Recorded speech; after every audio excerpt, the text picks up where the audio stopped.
তাহলে দুই রকম জুলুম হলো, এক বান্দা আরেক বান্দার প্রতি জুলুম করা। 3 নম্বর জুলুম হলো বান্দা নিজের প্রতি নিজে জুলুম করা। 3 নম্বরে চলে আসছে সময় আমাদের শেষ পর্যায়ে। সম্মানিত হাজিরিন, মানুষ যখন আল্লাহর গোলাম না হয়ে নফসের গোলাম হয়, কার গোলাম? নফসের। তখন সে নিজের প্রতি নিজে জুলুম করে, সে নিজের প্রতি নিজে জুলুম করে। আল্লাহ তাআলা বলেন, ওয়ামান ইয়ামাল সুআন আও ইয়াজলিম নাফসাহু সুম্মা ইস্তাগফিরিল্লাহ ইয়াজিদিল্লাহ গফুরার রহিমা।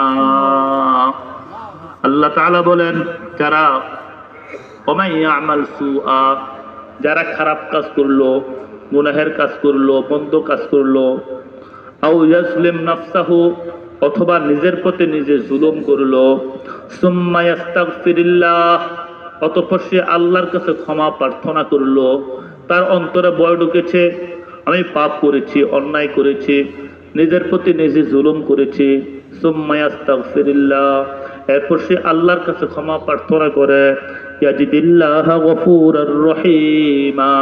আল্লাহ বলেন, আমার বান্দা যদি আমার কাছে ক্ষমা চায়, সে আমাকে ক্ষমাকার হিসেবে পাবে।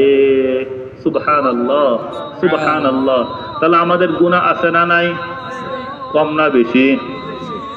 সম্মানিত হাজিরিন,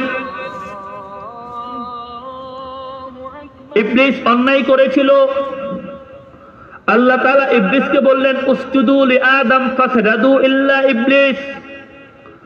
আমাদের আদি পিতা হযরত আদম আলাইহিস সালাতু ওয়াস সালামকে সৃষ্টি করার পর আল্লাহ তাআলা সকলকে আদেশ করলেন, উসজুদু, তোমরা সকলে সিজদা করো, লিআদম ফাসজাদু ইল্লা ইবলিস, সকলে আদমকে সিজদা করো, কিন্তু ইবলিসে করে নাই। কে করে নাই? ইবলিস। ইবলিসে করে নাই। আল্লাহ বলেছেন, তুমি কেন সিজদা করলে না? সে বলল, খলাকতানি মিন নার ওয়া খলাকতাহু মিন তিন। প্রভু, আমি তো তার থেকে উত্তম। তাকে বানাইছেন মাটি দিয়ে, আমাকে বানাইছেন আগুন দিয়ে। মাটির স্বভাব হলো নিচের দিকে দেওয়া, আগুনের স্বভাব হলো উপর দিকে উঠা। আমি কিভাবে তার কাছে মাথা নত করি? আমি পারবো না। সে কি করলো? আল্লাহর আইন অমান্য করলো। অমান্য করার পর আবার আল্লাহ তাআলা কি বললেন? যে তাকে অভিশপ্ত করে দিলেন, তুই জালেম, তুই জালেমের অন্তর্ভুক্ত, চির জাহান্নামী। এবার শয়তান চিন্তা করলো যে আদমের কারণে আমি জাহান্নামী হয়ে গেলাম, আমার তো কিছু করণীয় দরকার।